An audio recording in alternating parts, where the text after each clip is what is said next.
So, just making a quick video really quickly for the Touren TR3 wheels that you buy from Town Fair. If you're missing this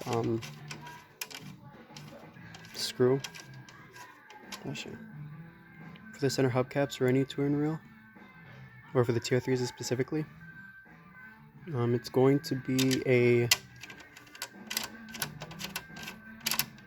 an 8mm by 1.25. Just wanted to make that video really quickly for you guys. Yeah. It's a little wobbly, but you turn it all the way. There's a dang coming loose, so.